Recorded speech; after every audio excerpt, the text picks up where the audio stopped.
നാളുകളായി സൂര്യനെയോ നക്ഷത്രങ്ങളെയോ കാണാതെ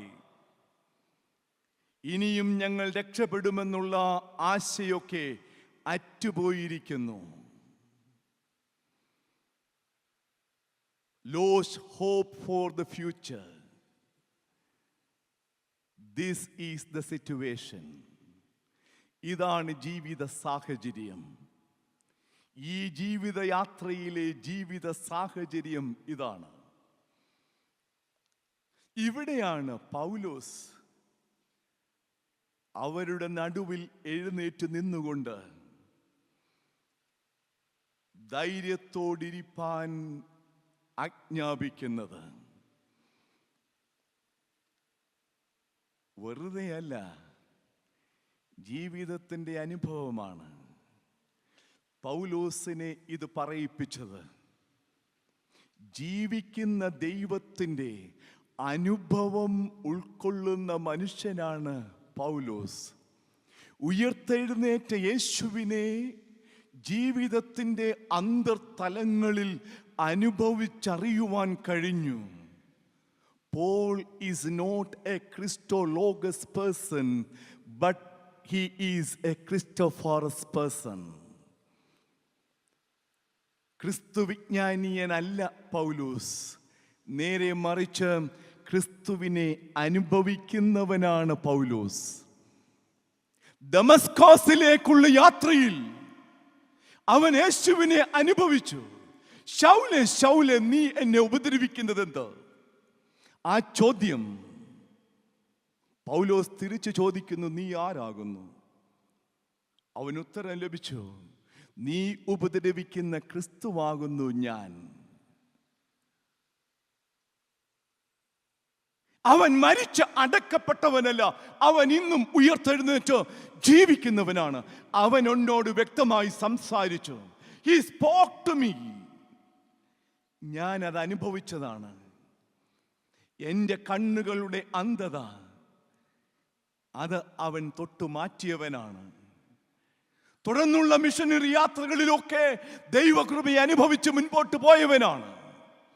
അതുകൊണ്ട് ഈ ജീവിതത്തിൻ്റെ പ്രശ്നങ്ങൾ നിറഞ്ഞ, വിഷമതകൾ നിറഞ്ഞ ഈ സാഹചര്യത്തിൽ തകർന്നു പോകുവാൻ കഴിയുന്ന ജീവിത ചുറ്റുപാടുകളുടെ മധ്യത്തിൽ പൗലോസ് എഴുന്നേറ്റ് നിന്നുകൊണ്ട് പറയുകയാണ്, ധൈര്യപ്പെടുവീൻ. നമ്മുടെ വിശ്വാസത്തിൻ്റെ മാറ്റുരയ്ക്കുന്നത് ജീവിതത്തിൻ്റെ അനുകൂലമായ അനുഭവങ്ങളിലല്ല. നമ്മുടെ വിശ്വാസത്തിൻ്റെ മാറ്റുരയ്ക്കുന്നത് ജീവിതത്തിൻ്റെ പ്രതികൂലമായ സാഹചര്യങ്ങളാണ്. നീ ആരാണെന്നും നീ ആരുടെ വകയാണെന്നും ഒക്കെ തിരിച്ചറിയുന്നത് ജീവിതത്തിൻ്റെ വൈഷമ്യതകളുടെ മധ്യത്തിലാണ്, ജീവിതത്തിൻ്റെ മരുഭൂമി തുല്യമായ അനുഭവങ്ങളുടെ മധ്യത്തിലാണ്, പ്രശ്നങ്ങളുടെയും പ്രയാസങ്ങളുടെയും മധ്യത്തിലാണ് നീ ആരാണെന്നും ആരുടെ വകയാണെന്നും തിരിച്ചറിയുന്നത്. പൗലോസ് അവിടെ എഴുന്നേറ്റ് നിന്നു. എന്നിട്ട് പറയുകയാണ്, ധൈര്യപ്പെടുവീൻ. ഇതാണ് പൗലോസിന് പറയുവാനായിട്ടുള്ളത്. പ്രിയ ദൈവമക്കളെ, ഇന്ന് ഇവിടെ നിങ്ങളായിരിക്കുമ്പോൾ നിങ്ങളുടെ ജീവിതത്തിൻ്റെ അനുഭവങ്ങളും ഇപ്രകാരമുള്ള ജീവിത അനുഭവങ്ങളിലൂടെ കടന്നു പോകുകയാണെങ്കിൽ, ഇന്ന് ഈ പകൽക്കാലം കർത്താവ് നിങ്ങളോട് പറയുകയാണ്, മകനെ മകളെ, ആകുലപ്പെടരുത്, ആകാംക്ഷപ്പെടരുത്, നിരാശപ്പെട്ടു പോകരുത്, നിരാശപ്പെടരുത്. ഹല്ലേലൂയ. നിരാശയുടെ അനുഭവത്തിലേക്ക് പോകരുത്. നീ ധൈര്യപ്പെടണം. എന്തുകൊണ്ടെന്നാൽ എന്നെ കരുതുന്ന ഒരു ദൈവം ജീവിക്കുന്നുണ്ട്. A God who taking care of my life. എന്നെ കരുതുന്ന ഒരു ദൈവം ജീവിക്കുന്നു. ഇതാണ് ആവശ്യം. ജീവിതത്തിന്റെ പ്രശ്നങ്ങളുടെ മധ്യത്തിൽ തകർന്നു പോകുന്ന സാഹചര്യങ്ങളിൽ എന്നെ കരുതുന്ന ഒരു ദൈവം ജീവിക്കുന്നത് കൊണ്ട് നിങ്ങൾ ധൈര്യത്തോടിരിക്കണം. ഭയപ്പെടരുത്, നിരാശപ്പെടരുത്. ഞാൻ വായിച്ച ഒരു പുസ്തകത്തിൽ കെന്നഡി കുടുംബത്തിലെ ഏറ്റവും പ്രായം ചെന്ന റോസ് കെന്നഡി എന്ന മഹതിയെക്കുറിച്ച് രേഖപ്പെടുത്തിയിരിക്കുന്ന ആ ഭാഗം രോമാഞ്ചജനകമായിട്ടാണ് വായിക്കുവാൻ കഴിഞ്ഞത്. മാധ്യമ പ്രവർത്തകർ 86-ാമത്തെ വയസ്സിൽ വൃദ്ധയായിരിക്കുന്ന ഈ മഹതിയുടെ മുൻപിൽ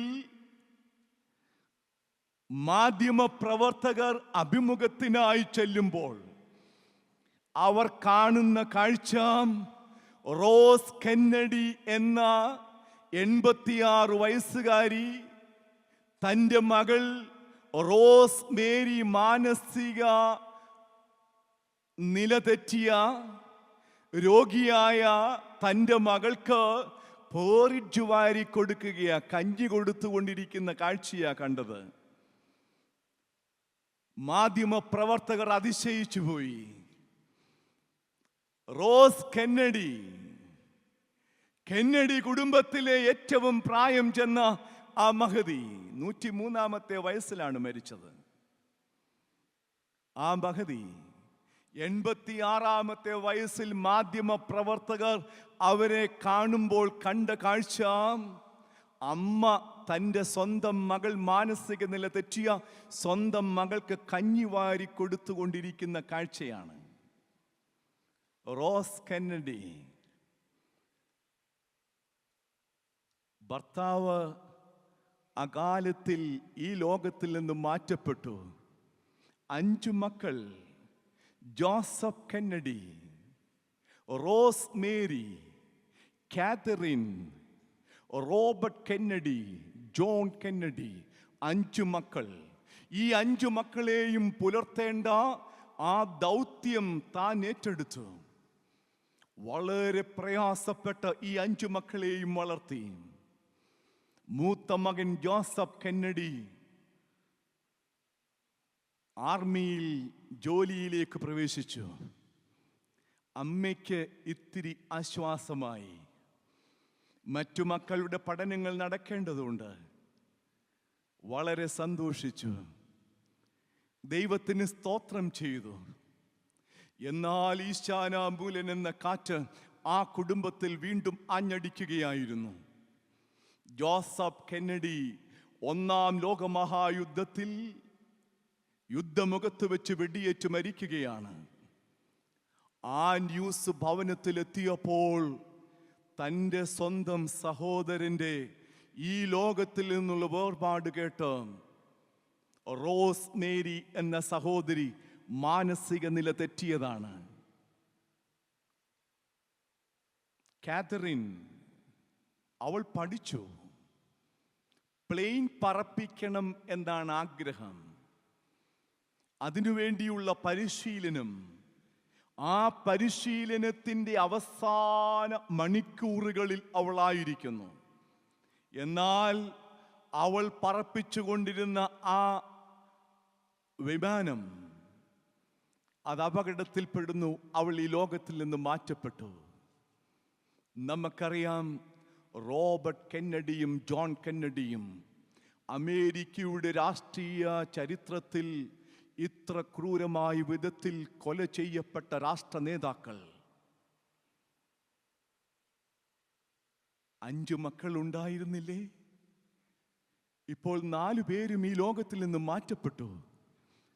86-ാമത്തെ വയസ്സിൽ മാനസിക നില തെറ്റിയ മകൾക്ക് കഞ്ഞി വാരിക്കൊടുത്തുകൊണ്ടിരിക്കുമ്പോൾ മാധ്യമ പ്രവർത്തകർ അവരെ അഭിമുഖം ചെയ്യുമ്പോൾ ആ മാധ്യമ പ്രവർത്തകർ അവരോടൊരു ചോദ്യം ചോദിച്ചു. ആ ചോദ്യമായിരുന്നു, how could you survive in the midst of all these atrocities? ഈ ജീവിതത്തിന്റെ വേദനാജനകമായ അനുഭവങ്ങളുടെ മധ്യത്തിൽ നിനക്കെങ്ങനെ നിൽക്കുവാൻ കഴിഞ്ഞു?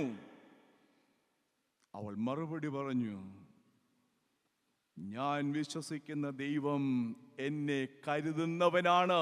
ഞാൻ വിശ്വസിക്കുന്ന ദൈവം എന്നെ കരുതുന്നവനാണ്. A God who is taking care of my life. അവൻ ജീവിക്കുന്നവനാണ്. കണ്ടോ, ജീവിതത്തിന്റെ പ്രതികൂലങ്ങളുടെ മധ്യത്തിൽ നഷ്ടപ്പെട്ടു പോകാതെ, ഭീരുവായി തീരാതെ ധൈര്യപൂർണയായി അവൾ നിൽക്കുകയാണ് ലോകത്തിന് സാക്ഷ്യമായി. God is taking care of my life. എൻ്റെ ജീവിതത്തെ കാത്തു പരിപാലിക്കുന്ന ദൈവം ജീവിക്കുന്നു. അതുകൊണ്ട് ധൈര്യപ്പെടണം. അപ്പോസ്തലനായ പൗലോസ് പറയുകയാണ്, നിങ്ങൾ ധൈര്യപ്പെടണം. എന്തുകൊണ്ടെന്നാൽ എൻ്റെ ജീവിതത്തിൽ എന്നെ കരുതുന്ന ഒരു ദൈവം ജീവിക്കുന്നുണ്ട്. ഹല്ലേലൂയ! എത്ര നല്ല അനുഭവമാണ്. നഷ്ടങ്ങൾ വരട്ടെ, രോഗങ്ങൾ വരട്ടെ, ഭാരങ്ങൾ, ക്ലേശങ്ങൾ, വേദനകൾ എല്ലാം വരട്ടെ, എൻ്റെ കർത്താവ് എന്നെ കരുതുന്നുവെങ്കിൽ, എൻ്റെ കർത്താവ് എന്നെ കരുതുന്നുവെങ്കിൽ, അവൻ എന്നെ എൻ്റെ കൈക്ക് പിടിച്ചിട്ടുണ്ടെങ്കിൽ ഞാൻ ധൈര്യമായി നിൽക്കും. ഈശാമൂലൻ എന്നെ ഒന്നും ചെയ്യാൻ കഴിയില്ല. ഈശാമൂലൻ എന്നെ ഒന്നും ചെയ്യാൻ കഴിയില്ല. ഞാൻ ധൈര്യപൂർണനായി നിൽക്കും. എന്നെ കരുതുന്ന ഒരു ദൈവം ജീവിക്കുന്നു. രണ്ടാമത് ഈ ഭാഗത്ത് നിന്ന് ലഭിക്കുന്ന മറ്റൊരു ദർശനമുണ്ട്. My God is not far away from me, and He is standing nearby my problems. എൻ്റെ ദൈവം എന്നിൽ നിന്ന് ദൂരത്തായി ജീവിക്കുന്നവരെല്ലാം, എൻ്റെ ദൈവം എൻ്റെ ജീവിതത്തിൻ്റെ പ്രശ്നങ്ങളുടെ നടുവിൽ ജീവിക്കുന്നവനാണ്. നടുവിൽ ജീവിക്കുന്നവനാണ്. എൻ്റെ പ്രശ്നങ്ങളുടെ മാത്രമല്ല, നിങ്ങളുടെ പ്രശ്നങ്ങളുടെ മധ്യത്തിലും അവൻ നിൽക്കുന്നവനാണ്.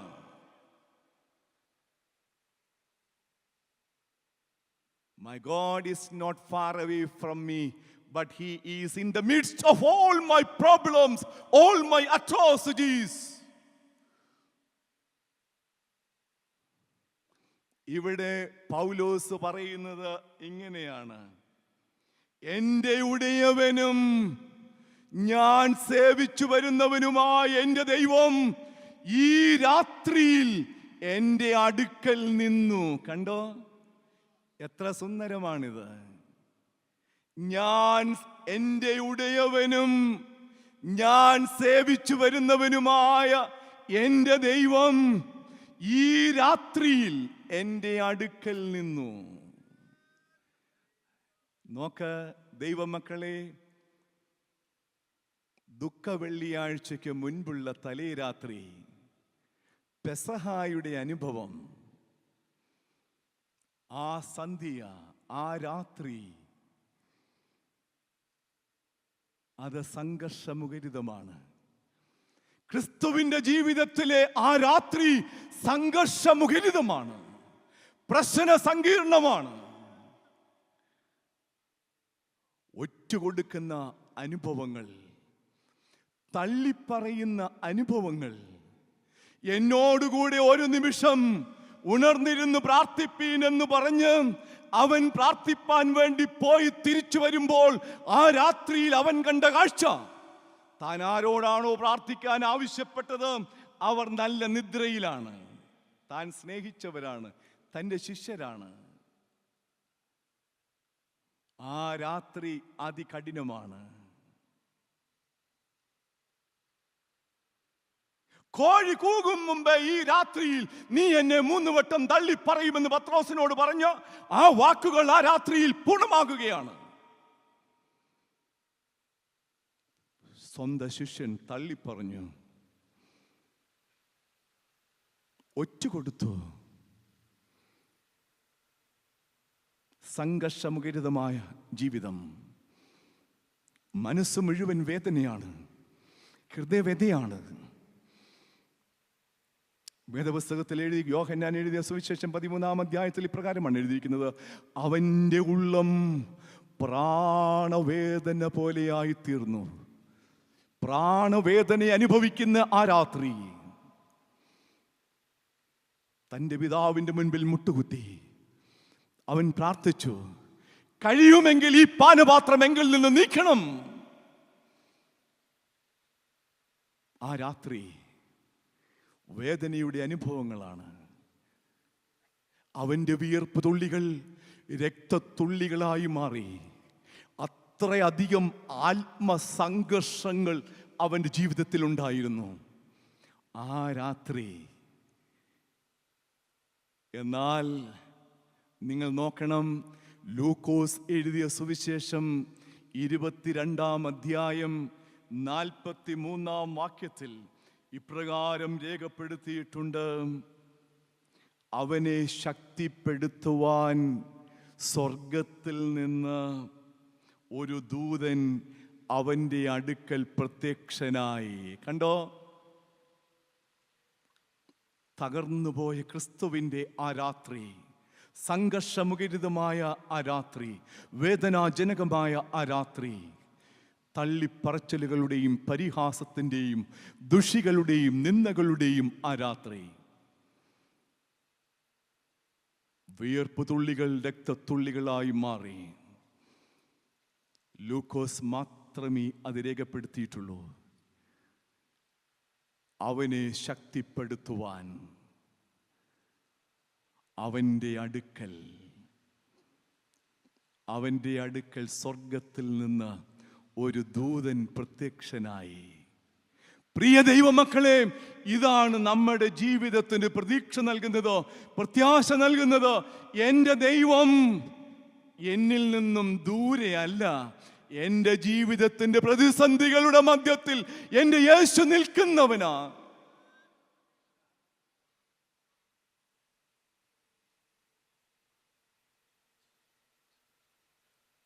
യേശു അവൻ നിന്നു. എവിടെയാണ്? ഇതാ കുരുടനായ ബർത്തിയുമായി വഴിയരികിൽ നിന്ന് നിലവിളിച്ചു: യേശുവേ, ദാവീദ് പുത്ര, എന്നോട് കരുണ തോന്നണമേ. ശിഷ്യന്മാരും ചുറ്റുമുള്ളവരും പറഞ്ഞു, അടങ്ങിയിരിക്കുക. വളരെ വേഗതയിൽ യാത്രയിൽ മുൻപോട്ട് പോകുന്ന ക്രിസ്തുവും അവന്റെ നിലവിളി കേട്ടു. വേദപുസ്തകത്തിൽ എഴുതിയിരിക്കുന്നത് ഇങ്ങനെയാണ്: അവൻ അവിടെ നിന്നു. He stopped his journey because he heard the cry of this person. Bartimaeus എന്ന കുരുടനായ മനുഷ്യന്റെ ആ കരച്ചിൽ, നിലവിളി അവൻ കേട്ടു. ദാവീദ് പുത്ര, എന്നോട് കരുണ തോന്നണമേ. ആ വളരെ വേഗതയിലുള്ള യാത്ര അവിടെ നിർത്തി അവൻ അവിടെ നിന്നു. എന്താണോ അവൻ ആവശ്യമായിരുന്നത് അത് നൽകി അവൻ്റെ ജീവിതത്തിൻ്റെ പുതുക്കത്തിലേക്ക് അവനെ പ്രവേശിപ്പിച്ചു. എത്ര അനുഗ്രഹീതമാണ്! എൻ്റെ ജീവിതത്തിൻ്റെ പ്രതികൂലങ്ങളിൽ, പ്രതിസന്ധികളിൽ, ഭാരങ്ങളിൽ, വേദനകളിൽ, രോഗങ്ങളിൽ എൻ്റെ അടുക്കൽ നിൽക്കുന്ന യേശുവിൻ്റെ സാന്നിധ്യം അത് തിരിച്ചറിയണം. എൻ്റെ യേശു ജീവിക്കുന്നു. മൂന്നാമതായി, നിങ്ങൾ ധൈര്യത്തോടിരിക്കണം. എന്താ കാരണം? നിങ്ങളുടെ ഈ ജീവിതത്തിൻ്റെ പ്രതികൂലങ്ങളിലും പ്രയാസങ്ങളിലും തകർച്ചകളിലും ദൈവത്തിനൊരു വലിയ ഉദ്ദേശമുണ്ട്. There is a purpose behind all this tragedy. ഇതിൻ്റെ പിന്നിൽ ദൈവത്തിനൊരു ഉദ്ദേശമുണ്ട്. പൗലോസ് പറഞ്ഞു, എന്താ ഉദ്ദേശം? ഒന്ന്, നീ കൈസരുടെ മുൻപിൽ നിൽക്കണം. കൈസർ ദൈവത്തെ കേൾക്കണം. റോമൻ ചക്രവർത്തിയായ കൈസർ യേശുവിനെ കേൾക്കണം. രണ്ട്, നിന്നോടുകൂടെ യാത്ര ചെയ്യുന്ന മറ്റുള്ളവരെല്ലാം നിനക്കായി ദാനം ചെയ്യപ്പെട്ടിരിക്കുകയാണ്.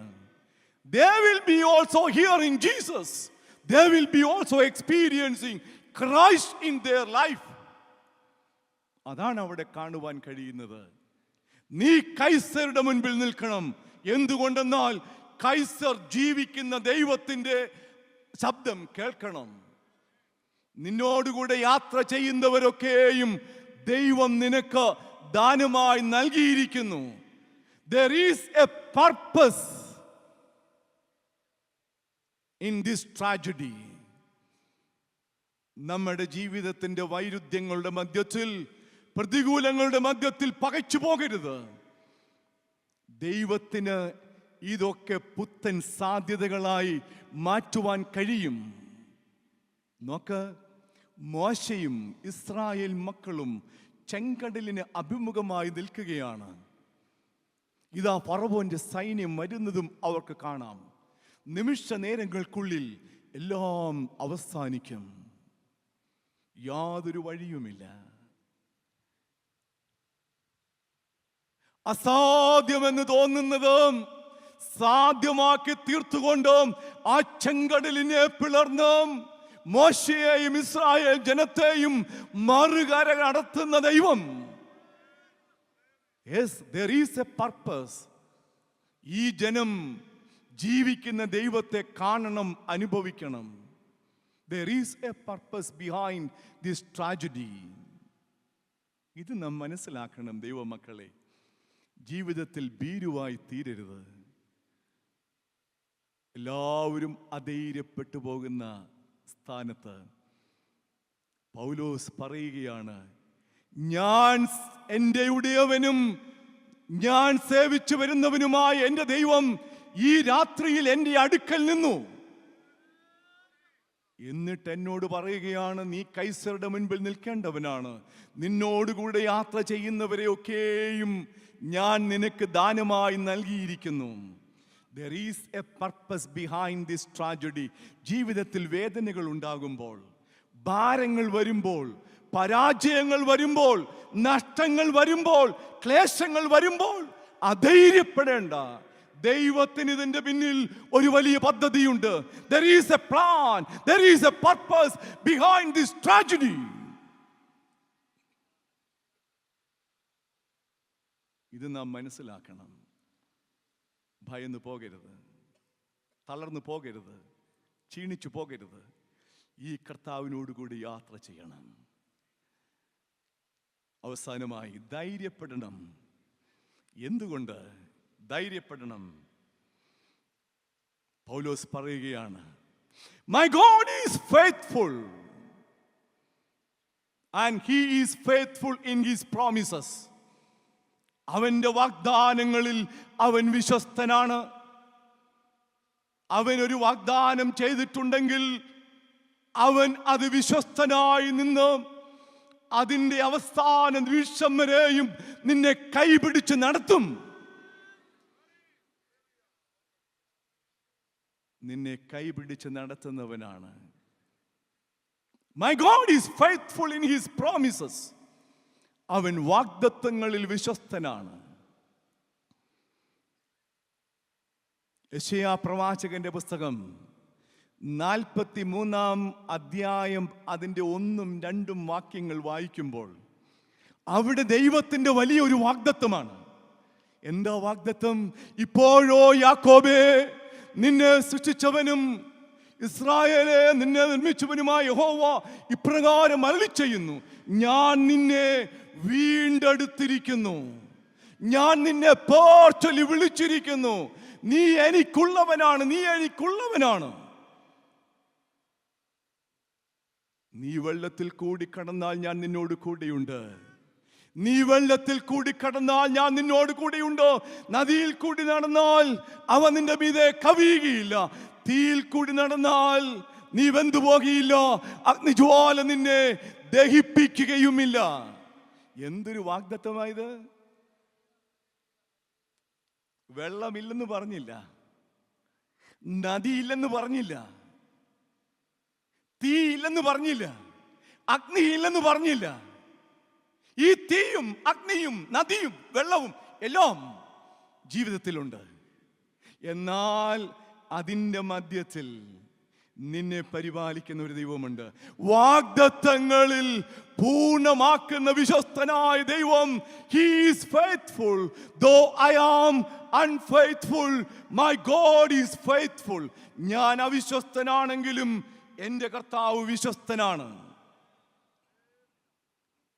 ഇതല്ലേ യാക്കോബിന് നൽകിയ വാഗ്ദത്തം? ഉൽപ്പത്തി പുസ്തകം 48-ാം അധ്യായത്തിലേക്ക് പ്രവേശിക്കുമ്പോൾ അവിടെ നമുക്ക് കാണുവാൻ കഴിയുന്നത് ഈ വാഗ്ദത്തങ്ങളുടെ ഒക്കെ ഒരു വലിയ പൂർത്തീകരണമാണ്.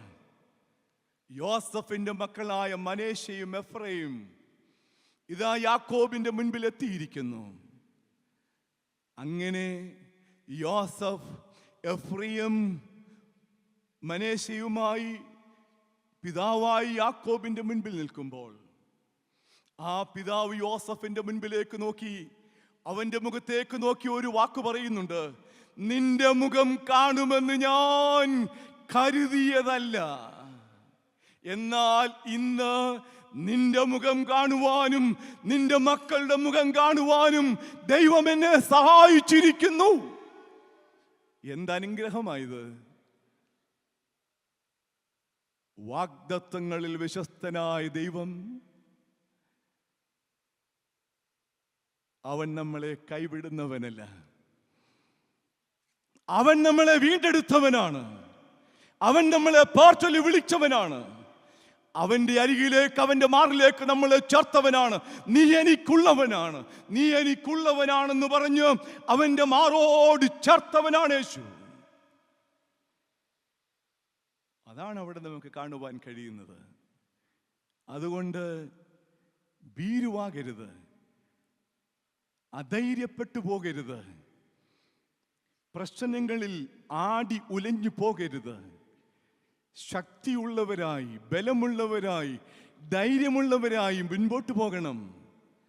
യോഹന്നാൻ എഴുതിയ സുവിശേഷം 14-ാം അധ്യായത്തിൽ യേശു ശിഷ്യന്മാർക്ക് കൊടുക്കുന്ന ഒരു വലിയ വാഗ്ദത്തമുണ്ട്: ഞാൻ നിങ്ങളെ അനാഥരായി വിടുകയില്ല, ഞാൻ നിങ്ങളെ അനാഥരായി വിടുകയില്ല, ഞാൻ നിങ്ങളുടെ അടുക്കലേക്ക് വരും, ഞാൻ ജീവിക്കുന്നത് കൊണ്ട് നിങ്ങളും ജീവിക്കും.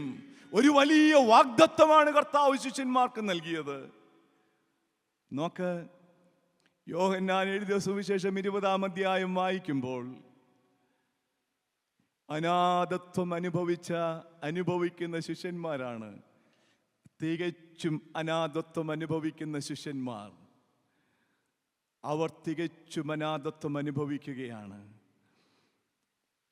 ഇതാ അവർ ഒരു മാളിക മുറിയിൽ ഒരുമിച്ച് കൂടുകയാണ്. യോഹന്നാൻ എഴുതിയ സുവിശേഷം 19-ഉം 20-ഉം വാക്യങ്ങൾ വായിക്കുമ്പോൾ അവിടെ അവരുടെ അനാഥത്വം നമുക്ക് മനസ്സിലാക്കാൻ കഴിയും.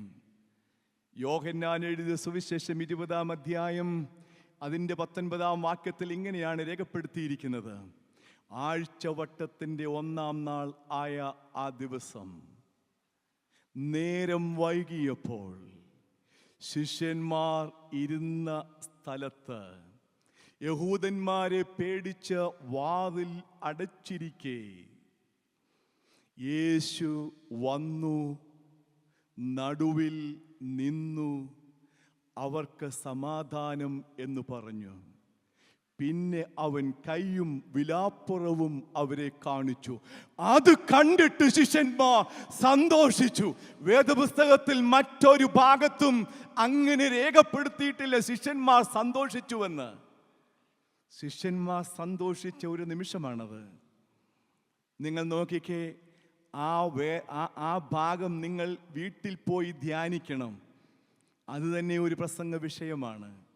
അവിടെ ഇങ്ങനെയാണ് എഴുതിയിരിക്കുന്നത്: ആഴ്ചവട്ടത്തിൻ്റെ 1-ാം നാൾ ആയ ആ ദിവസം നേരം വൈകിയപ്പോൾ.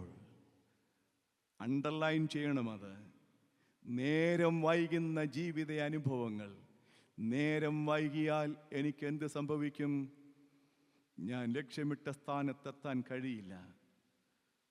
നേരം വൈകിയ ശിഷ്യന്മാർ ഇരുന്ന സ്ഥലം, they become inactive. ഇതുവരെ ക്രിസ്തുവിനോടുകൂടെ ശക്തരായി നിന്നവരാണ്. നേരം വൈകിയ ശിഷ്യന്മാർ ഇരുന്ന യഹൂദന്മാരെ പേടിച്ച് വാതിലുകൾ അടച്ച് they closed the door of their room. ഇനിയും ലോകത്തിലേക്ക് പോകുവാൻ ഞങ്ങളില്ല, ഈ മുറിയിൽ തന്നെ കഴിയുവാൻ ഞങ്ങൾ ആഗ്രഹിക്കുകയാണ്. ഈ ലോകം ഞങ്ങൾക്കൊരിക്കലും അനുകൂലമല്ല. They wanted to be there So they closed the door. എല്ലാ വഴികളും അടഞ്ഞു കഴിഞ്ഞു. ഇനിയും ലോകത്തിലേക്ക് പോകുക എന്ന് പറയുന്നത് അവരുടെ ജീവിതത്തിൽ അസാധ്യമാണ്.